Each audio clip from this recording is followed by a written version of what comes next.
Hello friends, आज के इस लेक्चर में हम लोग ये समझेंगे कि करंट डेंसिटी क्या होता है। तो समझते हैं करंट डेंसिटी क्या होता है। दरअसल किसी कंडक्टर में जब इलेक्ट्रिक करंट फ्लो होता है तब इस कंडक्टर के क्रॉस सेक्शनल एरिया से होकर गुजरने वाले इलेक्ट्रिक करंट के अमाउंट को ही करंट डेंसिटी कहते हैं।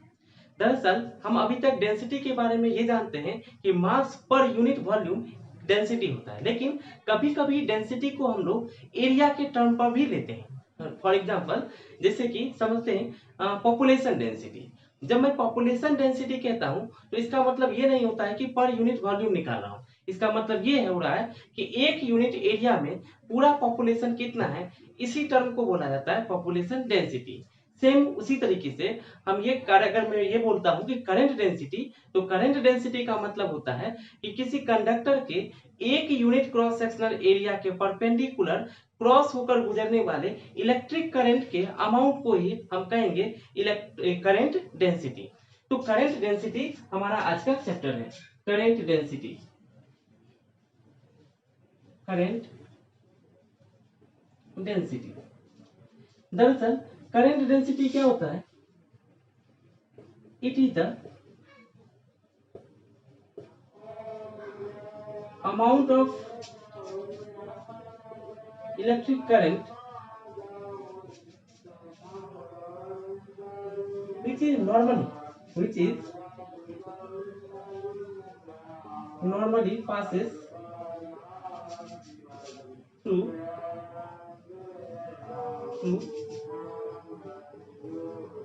cross sectional area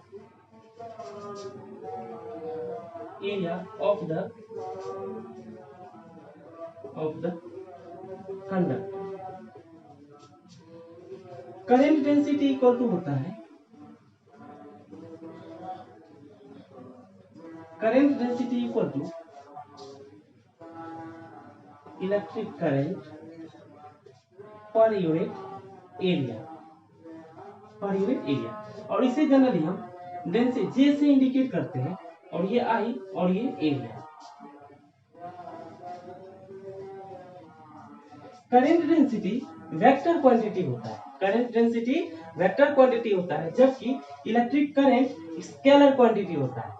even electric current के पास डायरेक्शन होता है, इसलिए हम कहेंगे कि करंट डेंसिटी का भी डायरेक्शन इलेक्ट्रिक करंट के डायरेक्शन में ही होता है। यहाँ मैं एक बार फिर से रिपीट कर दूं कि इलेक्ट्रिक करंट का डायरेक्शन का मतलब होता है कन्वेंशनल करंट का डायरेक्शन। तो current density is a vector quantity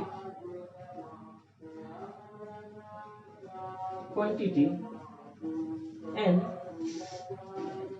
its direction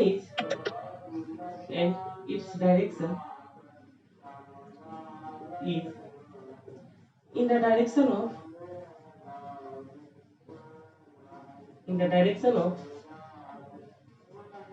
electric current. यहाँ समझने वाली बात यह है कि इलेक्ट्रिक करंट, जब मैं बोलता हूँ इलेक्ट्रिक करंट किसी कंडक्टर से पास हो रहा है तो उस क्रॉस सेक्शनल एरिया से होकर पास करता है। फॉर एग्जांपल अगर ये एक कंडक्टर है, इसका ये लेंथ है और इसका ये जो मोटापा है, ये मोटाई इसका क्रॉस सेक्शनल एरिया है, तो इस क्रॉस सेक्शनल एरिया के परपेंडिकुलर जब इलेक्ट्रिक करंट पास होता है तो जितना अमाउंट का इलेक्ट्रिक करंट इस क्रॉस सेक्शनल एरिया यानी एक यूनिट क्रॉस सेक्शनल एरिया से होकर पास होता है, तब हम कहते हैं कि इसमें उतना अमाउंट का करंट है। और उस टर्म को यानी करंट और पर यूनिट एरिया की जो रेशियो है, इस रेशियो के जो हम बोलेंगे करंट डेंसिटी। क्या बोलेंगे इसको? Current density. तो फॉर एग्जांपल समझते हैं ये एक कंडक्टर है, इस कंडक्टर का लेंथ कितना है? L है, और ये इसका क्रॉस सेक्शनल एरिया है। इसे मैंने बैटरी से कनेक्ट किया है। इधर पॉजिटिव टर्मिनल और इधर नेगेटिव टर्मिनल, दोनों के बीच का पोटेंशियल V है, तो ये पॉजिटिव और इधर नेगेटिव। और इलेक्ट्रिक करंट इस तरह से इलेक्ट्रिक फील्ड इधर बनेगा और नेट इलेक्ट्रिक फील्ड इधर बनेगा, और इलेक्ट्रिक करंट का डायरेक्शन इधर होगा, यानी कन्वेंशनल इलेक्ट्रिक करंट का डायरेक्शन पॉजिटिव चार्ज से की तरफ होता है, यानी पॉजिटिव चार्ज के फ्लो को हम बोलते हैं कन्वेंशनल इलेक्ट्रिक करंट।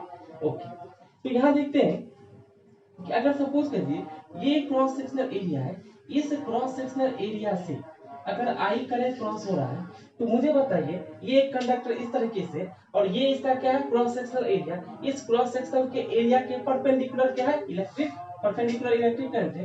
तो ये जो एरिया है ये इस एरिया का ये डायरेक्शन कहलाएगा एरिया वेक्टर। क्या कहलाएगा एरिया वेक्टर। और हम तब कहेंगे जे वेक्टर, जे चूंकि एक स्केलर क्वांटिटी है, जे वेक्टर इक्वल टू बोलेंगे आई by A vector, I by A vector. यहाँ ध्यान देने वाली बात ये है कि फॉर एग्जांपल यहाँ तो परपेंडिकुलर डायरेक्टली परपेंडिकुलर दिख रहा है, लेकिन अगर ये डायरेक्टली परपेंडिकुलर ना होकर के कुछ इस तरीके से हो तो अगर मान लीजिए क्रॉस सेक्शनल एरिया अगर ऐसा दे दे तो तब क्या करेंगे? इसके लिए क्या करेंगे? इसके लिए हम दो कंपोनेंट निकालेंगे, एरिया का दो कंपोनेंट निकालेंगे, एक हॉरिजॉन्टल कंपोनेंट होगा, एक वर्टिकल कंपोनेंट होगा। तो ये कंपोनेंट हॉरिजॉन्टल होगा और ये कंपोनेंट क्या होगा वर्टिकल होगा। यानी हम कहेंगे अगर ये एरिया है तो ये होगा, अब दोनों के बीच का एंगल कितना थीटा, ये होगा a cos थीटा और ये हो जाएगा a sin थीटा। क्या हो जाएगा a sin थीटा। अब देखिए ये है तो इसका ठीक जो इस तरफ वाला बनेगा वो कौन सा बनेगा a cos थीटा बनेगा। तो कौन बनेगा a cos थीटा।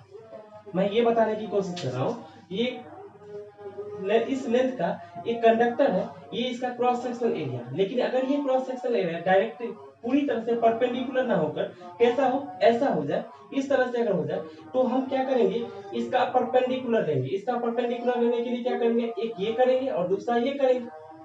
तो ये जो परपेंडिकुलर होगा ये परपेंडिकुलर के किधर बनेगा इधर की ओर बनेगा। तो ये बन जाएगा a cos थीटा। क्या बन जाएगा a cos थीटा।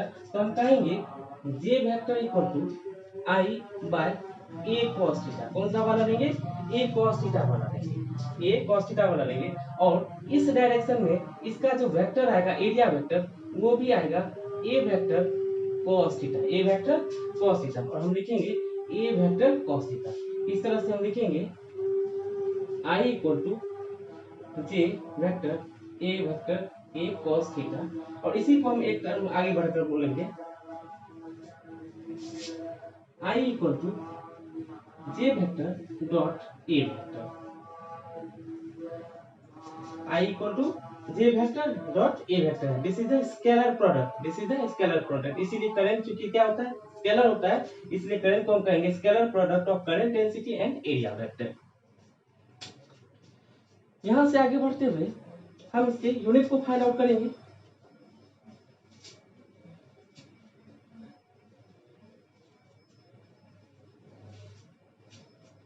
इसके यूनिट को फाइंड आउट करेंगे। चलिए J इक्वल टू होगा I बाय ए। तो इसका SI यूनिट क्या हो जाएगा, SI यूनिट क्या होगा करंट का क्या होगा एम्पियर, करंट का एम्पियर और एरिया का मीटर स्क्वायर। तो हम कहेंगे एम्पियर पर मीटर स्क्वायर या फिर एम्पियर मीटर इनवर्स। ये इसका SI यूनिट हो गया। ठीक है, एक बार फिर से हम लोग समझ लेते हैं कि दरअसल करंट डेंसिटी क्या है। मैंने कहा अगर एक कंडक्टर है, इस कंडक्टर के क्रॉस सेक्शनल एरिया के परपेंडिकुलर गुजरने वाला इलेक्ट्रिक करंट के अमाउंट को करंट डेंसिटी कहते हैं।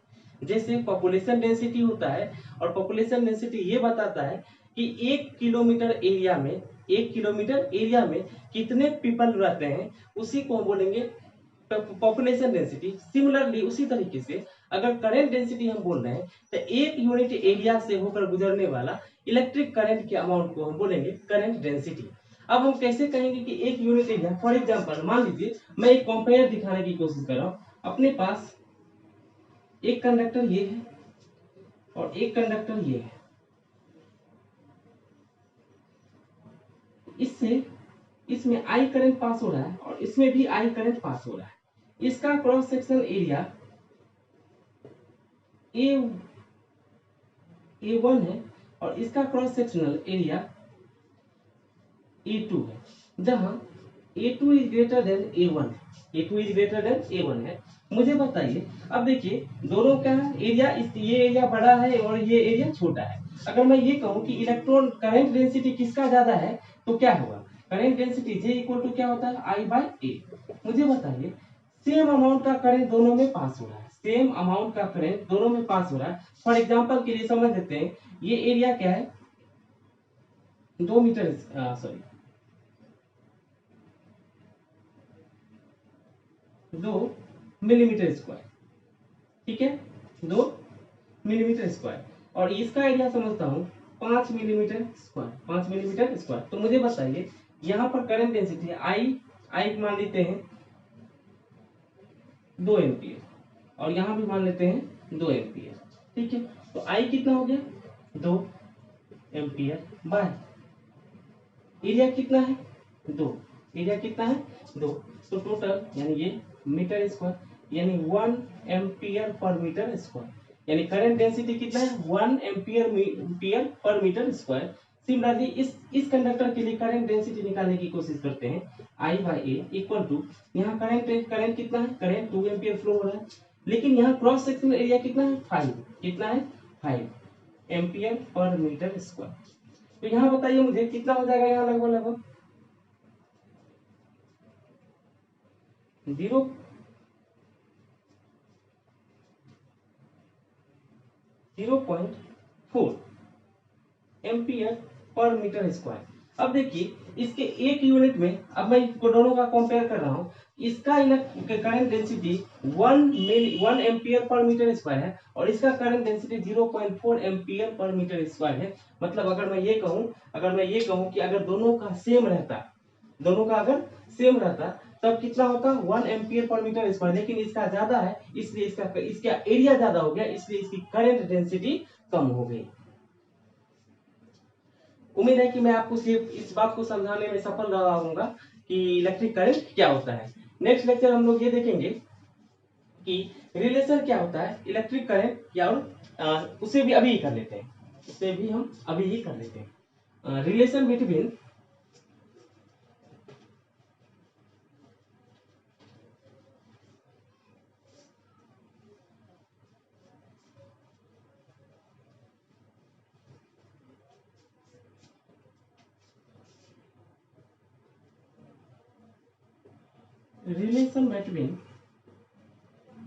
relation between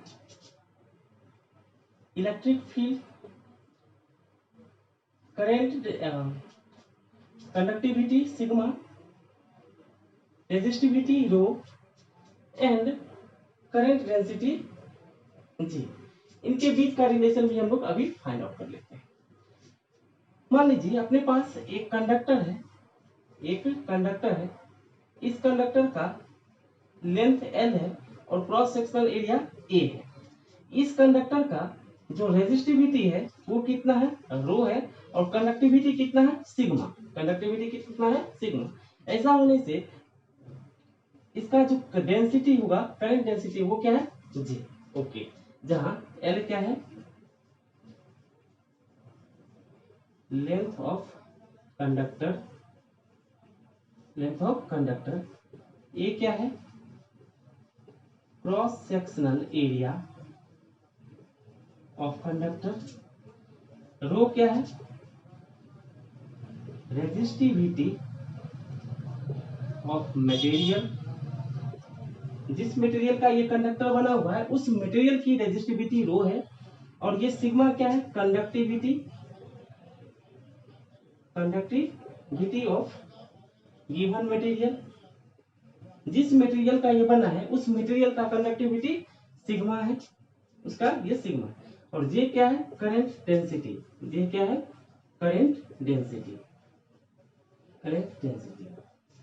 अब बाय यूजिंग ओम्स लॉ क्या कहता है, ओम्स लॉ ये कहता है कि potential difference directly proportional to the electric current, यानी कि V इक्वल टू IR होता है, हमें पता है V क्या है, पोटेंशियल, I क्या है, करंट, और R क्या है, रेजिस्टेंस। ओके, इलेक्ट्रिक फील्ड के डेफिनेशन से हमें पता है इलेक्ट्रिक फील्ड होता है पोटेंशियल पर यूनिट लेंथ। तो हम क्या बोल सकते हैं, potential equal to electric field into length. तो हम बोल सकते हैं potential electric field into length equal to I into R, E into L equal to बोल सकते हैं I इनटू R की जगह पर बोल सकते हैं rho L by A, rho L by A. यहाँ देखिए एल इधर भी है और एल इधर भी, कैंसिल आउट हो गया। अब क्या मुझे मेरे पास बचा, E equal to I by A into rho. क्या मैं आई बाय ए को करंट डेंसिटी बोल सकते हैं? यस डेफिनेटली करंट डेंसिटी बोल सकते हैं।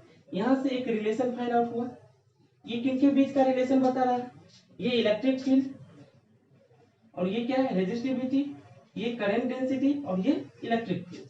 सिमिलरली अगर मैं इसको थोड़ा सा और आगे बढ़ाऊं तो क्या बोल सकता हूँ, J equal to J E equal to J into rho की जगह पर क्या लिख सकते हैं, सिग्मा। क्या लिख सकते हैं, सिग्मा। तो J इक्वल टू होगा E इंटू सिग्मा, जहाँ J एंड E क्या वेक्टर क्वांटिटी है। यहाँ से इस रिलेशन को भी हम लोग देख लिए, यहाँ से इस रिलेशन को भी देख लिए।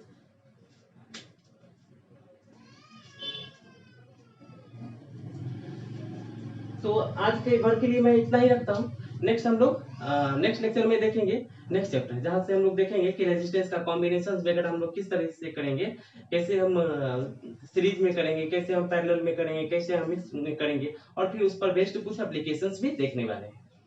ठीक है।